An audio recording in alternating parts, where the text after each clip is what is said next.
very good morning to our RANsquawk listeners. Welcome to the European Rundown for Tuesday 31st of August. Just gone through 11 o'clock now in London.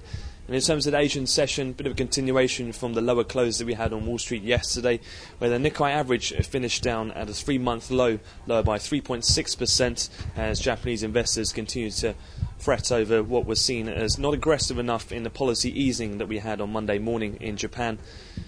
That in turn as well did see continued strengthening in terms of the Japanese yen, which has been very close in dollar yen to testing the 84 handle to the downside. That did prompt some comments from the Ministry of Finance in Japan. They would take decisive action in terms of any further strengthening in the currency. They also said they shouldn't rule out the option of having rates at zero in terms of the current policy, where they have rates at the moment on hold at 0.1%. That did prompt a bit of a bounce off that initial low, but we're still trading firmer in the yen across the board. In one of the other major currency moves, we've seen a continued all-time lows for Euro Swiss.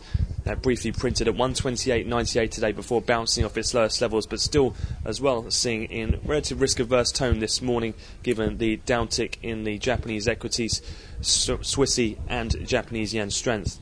In terms of the European bourses, we're down around 1% or so in the major FTSE and CAC index, with the DAX down around 0.5%. And it has seen some moderate widening in the peripheral spreads today. Looking forward, though, much of the attention does turn to the US data. We will see the release of the Chicago PMI number, which is expected to show an easing against its previous. As well, we'll also look out for consumer confidence. That'll be due for release at 3 o'clock London, so 9 in Chicago.